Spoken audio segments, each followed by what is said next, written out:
Welcome back to my channel that is Ashmita classes. और आज मैं आपके लिए लेकर आई हूँ 10th क्लास के स्टूडेंट्स या फिर बोर्ड्स के लिए एक बेस्ट स्ट्रेटजी जिससे हम बहुत इजीली बहुत ज़्यादा अच्छे मार्क्स गेन कर सकते हैं। सी स्टूडेंट्स, नवंबर शुरू हो गया है और अब आपके पास मैक्स टू मैक्स 2 महीने बचे हैं जिसमें आप अपने अंदर चीज़ें लाइक पूरी गेन कर सकते हो। जितना पढ़ सकते हो उतना पढ़ सकते हो, क्योंकि बाकी जो बचेगा उसमें आपको सिर्फ रिवीजन करना है, राइट। क्योंकि हम कितना भी पढ़ लें, अगर हम रिवाइज नहीं करेंगे तो वहाँ पे हम नहीं लिख पाएंगे, है ना। तो आपको बस राइटिंग प्रैक्टिस करनी है, कितने मार्क के आंसर को कैसे लिखना है, क्वेश्चन पेपर सॉल्व करने, ये आपके लास्ट मंथ के काम रहेंगे। लेकिन जो अभी हमारे पास टाइम है सबसे ज़्यादा क्रूशियल टाइम माना जाता है, बिकॉज इन्हीं 2 से ढाई महीनों में, ये 2 से ढाई महीने जो होंगे यही डिसाइड करने वाले हैं कि आपको कितने क्या मार्क्स आने वाले हैं, ठीक है। तो आज मैं आपके लिए वो स्ट्रेटेजी लेके आई हूँ जो मैं अपनी पढ़ाई में फॉलो करती हूँ आज भी, एंड आई होप जिस तरह ये स्ट्रेटेजी ने मुझे बहुत बहुत हेल्प किया है आपको भी ज़रूर हेल्प करेगी। तो चलिए शुरू करते हैं, ठीक है। Strategy for boards. तो हमें सबसे पहला काम क्या करना है, 2 वर्ड सीखने हैं आज। कौन कौन से? मेजर, माइनर, ठीक है। 2 वर्ड सीखने हैं, मेजर एंड माइनर। अब what is major and minor? अब ये जो मेजर माइनर है इनमें हमें 3 चीजें, 3 सेक्टर्स में इनको डिवाइड करना है। जैसे कि सब्जेक्ट हो गया, सबसे पहले सब्जेक्ट हो गया, डेज हो गए, टेस्ट पेपर्स,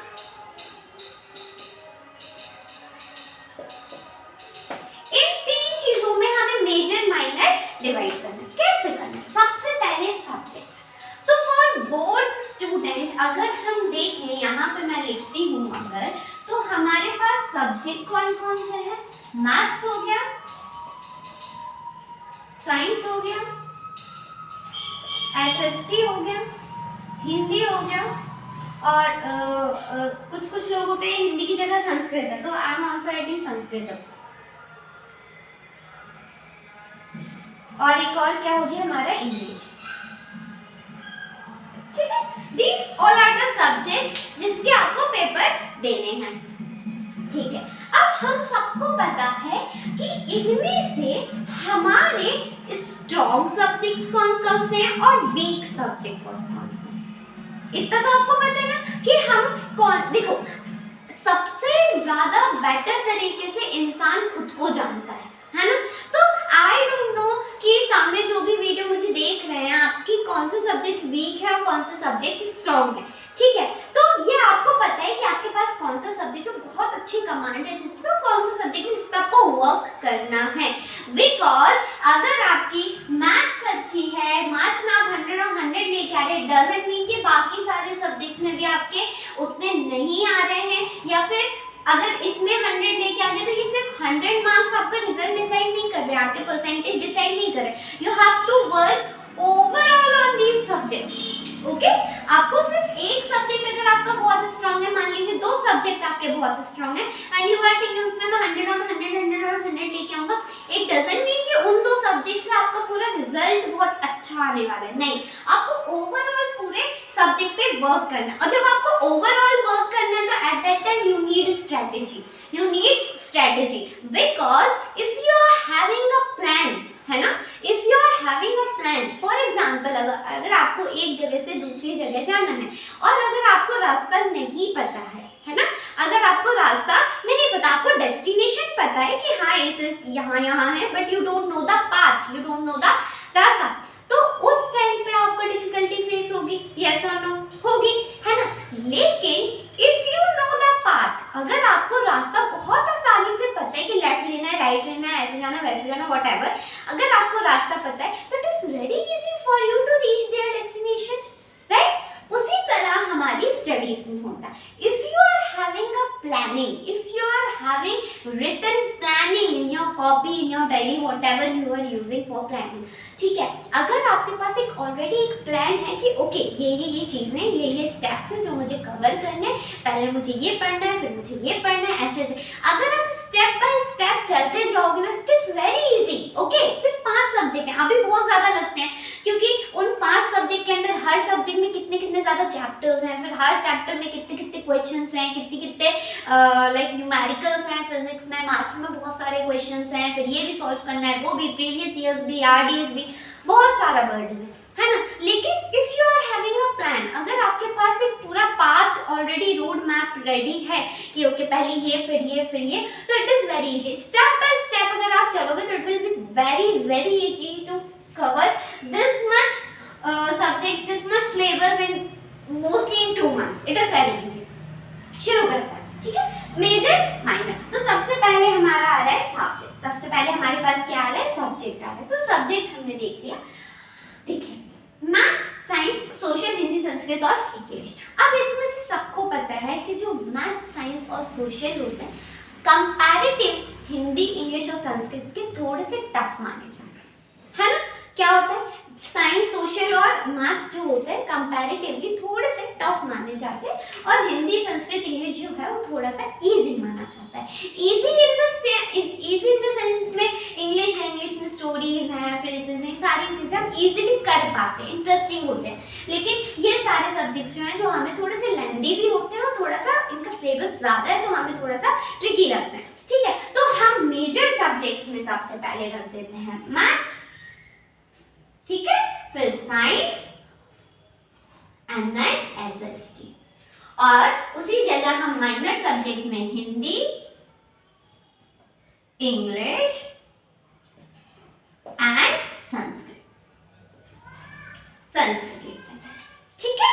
अब हमने क्या किया, सब्जेक्ट्स को बांट लिया। हमें पता चल गया कि हमारे पास 3 मेजर सब्जेक्ट्स हैं और 2 हमारे पास माइनर सब्जेक्ट्स हैं, ठीक है। अब ये जो 3 मेजर सब्जेक्ट है, ये हमें पर डे पढ़ने हैं।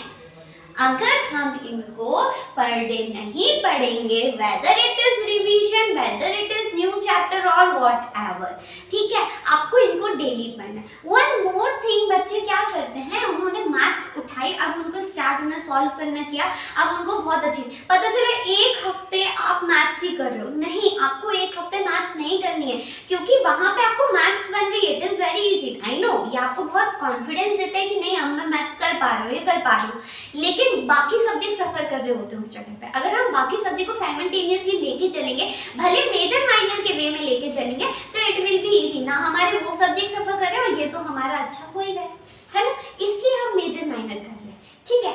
Now in a week we are having 7 days, है ना, हमें हफ्ते में 7 दिन है, बट हमारे पास सब्जेक्ट्स ओनली 5 है ना। 7 minus 5 2, हमारे पास 2 दिन एक्स्ट्रा मिल रहे हैं हमको, है ना। हमारे पास 7 दिन है, 5 सब्जेक्ट है, 2 दिन हमें एक्स्ट्रा मिल रहे हैं। कैसे हम ये 2 दिन और ये 5 दिन मैनेज करेंगे?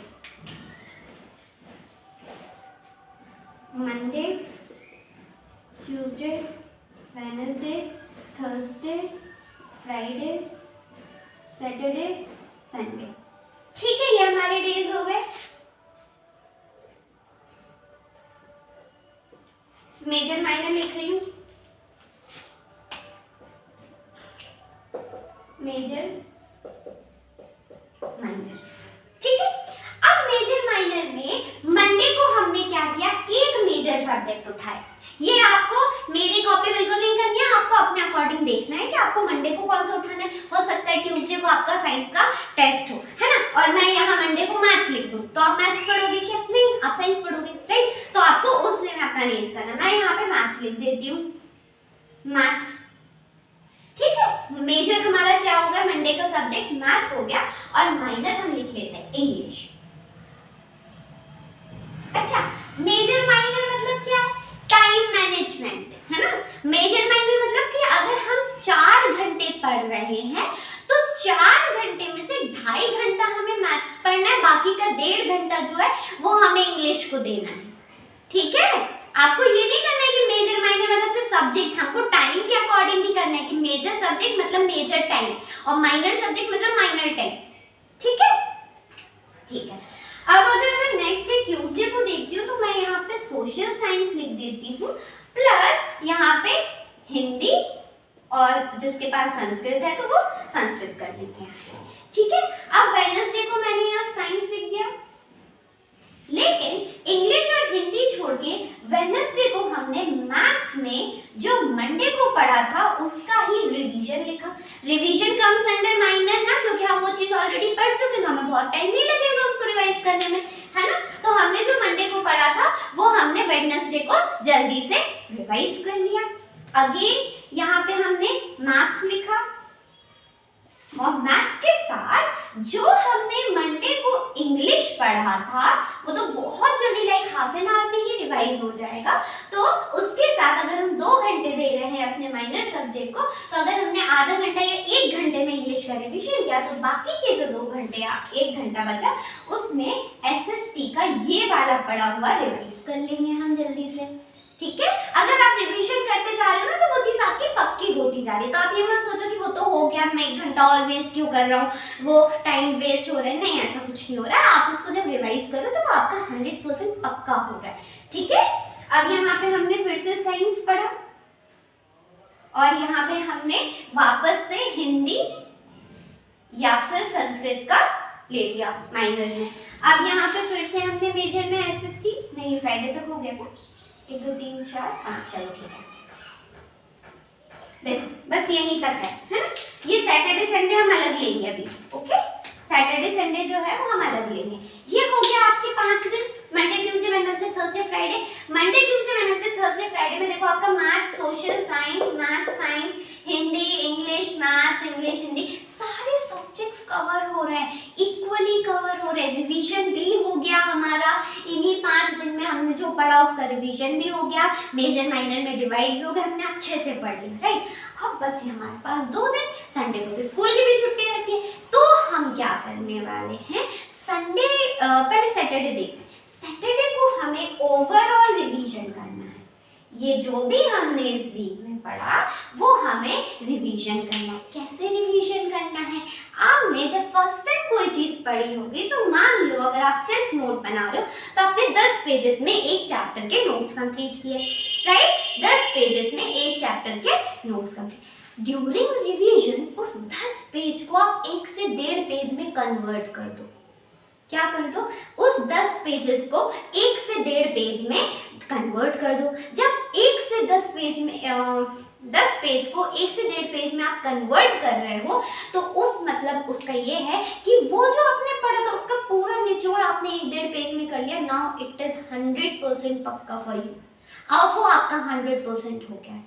ठीक है, तो सैटरडे आपको ओवरऑल हर सब्जेक्ट का रिवीजन करना है जो आप पूरे लास्ट वीक में पढ़ चुके हो। और संडे को सिर्फ आपको टेस्ट देने हैं। संडे को आपको क्या देने, टेस्ट देने। आपको previous year questions in chapters में से जितने अराइज हुए हैं वो आपको प्रॉपर ऐसे ही लिखना है जैसे आप एग्जाम हॉल में बैठ के उसी पैटर्न में प्रॉपर जमा के संडे को आप लिखिए। And I am damn sure कि ये स्ट्रेटेजी आपके लिए 110% वर्क करने वाली है। मैं भी ऐसे ही पढ़ती हूँ और अकॉर्डिंग टू मी अगर हम चीज़ें बांट लेते हैं तो इट इज़ वेरी इजी, उनको कवर करना बहुत आसान हो जाता है। अगर हम उनको बांटते नहीं है ना तो हम कभी उनको कवर नहीं कर पाते, क्योंकि हम मैथ्स पढ़ेंगे तो हमारे दिमाग में इंग्लिश की टेंशन रहेगी कि इंग्लिश नहीं पढ़ी इतने दिन से। अगर हम साइंस पढ़ रहे हैं तो सोशल साइंस की हिस्ट्री हमारे उसमें थोड़ा घूम गई कि हिस्ट्री नहीं बची, अभी ये बचा है वो बचा है, ये हम कर सकते हैं। मतलब बहुत ज़्यादा हमको डिफिकल्टी होती है क्योंकि हमारे पास कोई पाथ नहीं होता, हमने मेजर माइनर किया ही नहीं होता, हमें पता ही नहीं होता क्या कैसे हमें करना है। तो सबसे पहले आपको सब्जेक्ट्स मेजर माइनर करने हैं। प्लस आप क्या करो ना, अपने जो भी आपकी बुक्स है उसमें जो आपका सिलेबस है उसमें भी आप मेजर माइनर चैप्टर्स डिवाइड कर लो। मेजर जिनको आपको ज़्यादा टाइम देने की ज़रूरत है, जिनका आपको ज़्यादा रिविजन की ज़रूरत है, ज़्यादा क्वेश्चन जहाँ आप अटक रहे हो।